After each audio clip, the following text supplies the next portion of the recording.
Baik, Assalamualaikum warahmatullahi wabarakatuh. Salam sejahtera untuk kita semua. Jadi langsung saja, kali ini perkenalkan kami dari kelompok 3, di mana materi kali ini yang akan kami bahas adalah penerapan regulasi dan fatwa dalam startup syariah. Pertama-tama perkenalkan, kami dari kelompok 3 dengan beranggotakan 4 orang, di mana dengan saya sendiri Ainun Musdalifah dengan NIM 602001245159.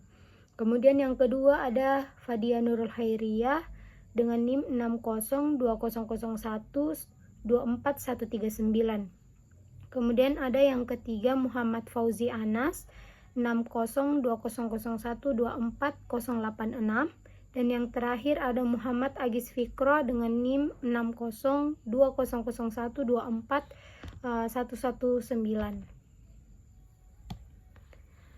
Jadi startup syariah yang kali ini kami akan bahas bernama Amanah Fintech Syariah, di mana jenis startupnya itu vintage peer-to-peer atau P2P lending syariah.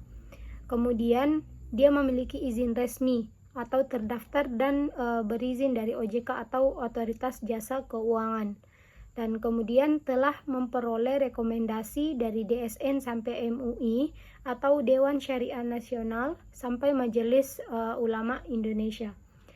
Selanjutnya akan dijelaskan oleh rekan saya. Baik, saya akan melanjutkan materi dari teman kelompok saya, yaitu penerapan regulasi dalam fatwa operasional. Adapun regulasi dan fatwa yang digunakan yaitu Fatwa DSN MUI nomor 117/DSN MUI /2/2018 tentang layanan pembiayaan berbasis teknologi informasi secara syariah. Yang kedua yaitu POJK nomor 77/POJK 01/2016 tentang pinjam-meminjam uang berbasis teknologi informasi. Yang ketiga yaitu prinsip syariah yang dijalankan, yaitu tanpa riba, gharar atau ketidakjelasan dan mesyir atau disebut judi. Baik, adapun dampak regulasi terhadap transparansi dan kepercayaan pelanggan. Yang pertama yaitu transparansi akad dan risiko, yaitu semua akad dijelaskan secara terbuka kepada pemberi dana dan penerima dana. Yang kedua yaitu meningkatkan trust, yaitu kepatuhan terhadap fatwa DSN MUI, menumbuhkan kepercayaan dari investor muslim. Yang ketiga yaitu audit syariah berkala, yaitu meningkatkan profesionalitas dan integritas operasional. Baik, terima kasih. Materi selanjutnya akan dilanjutkan oleh teman-teman saya. Baik, saya akan melanjutkan penjelasan materi dari pemateri sebelumnya. Baik, pada slide ini saya akan menjelaskan tentang penerapan regulasi dan fatwa dalam operasional. Nah, adapun penerapan regulasi dalam transaksi bisnis ini itu ada yang pertama, akad yang digunakan itu adalah akad mudharabah dan wakalah bil ujrah antara pemberi dana dan penerima dana. Nah, yang kedua itu ada sistem scoring syariah, menilai kelayakan UMKM secara non-riba dan etis proses. Yang ketiga itu ada screening proyek atau UMKM yang didanai harus sesuai prinsip halal, dalam artian tidak bergerak di bidang rokok, alkohol, dan lain-lain. Yang keempat itu ada syariah compliance officer, yaitu amanah memiliki dewan pengawas syariah internal yang mengawasi seluruh operasional agar sesuai fatwa. Nah, selanjutnya ada keuntungan dan tantangan dalam penerapan regulasi syariah. Adapun keuntungan dalam regulasi syariah, yang pertama itu ada keuntungan dari segmen pasar khusus untuk menarik investor dan UMKM muslim yang ingin berinteraksi secara halal. Yang kedua itu adalah dukungan regulator. OJK dan DSN MUI aktif membina fintech syariah. Dan adapun yang keuntungan ketiga itu adalah kepercayaan jangka panjang. Kepatuhan syariah meningkatkan loyalitas pelanggan. Nah, adapun tantangan pada regulasi syariah itu, yang pertama itu ada biaya kepatuhan, adanya kewajiban audit syariah dan dewan pengawas syariah menambah biaya operasional.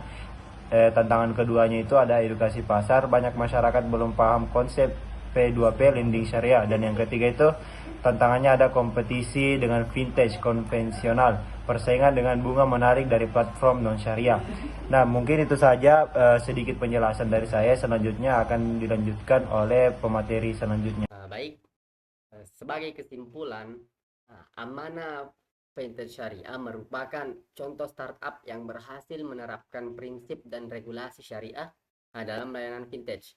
Dengan mengacu pada fatwa DSN MUI dan regulasi OJK, Amanah mengimplementasikan akad-akad syariah seperti mudharabah dan wakalah dalam setiap transaksinya. Penerapan regulasi ini tidak hanya menciptakan transparansi, tetapi juga meningkatkan kepercayaan pelanggan terhadap sistem pembiayaan yang bebas dari riba dan sesuai prinsip Islam. Meskipun menghadapi sejumlah tantangan seperti edukasi pasar dan kepatuhan ganda terhadap regulator, Amanah tetap mampu membangun ekosistem keuangan syariah yang sehat dan inklusif. Nah, kemudian saran meningkatkan literasi syariah masyarakat, khususnya terkait konsep akad dan sistem pembiayaan halal melalui edukasi digital dan pelatihan. Kemudian memperluas kolaborasi dengan lembaga pendidikan dan pesantren untuk menjangkau segmen pasar muslim yang lebih luas. Nah, mengoptimalkan teknologi untuk mempermudah proses verifikasi syariah dan mempercepat layanan tanpa mengurangi kepatuhan syariah. Kemudian mendorong inovasi produk syariah agar tetap kompetitif di tengah pertumbuhan vintage konvensional.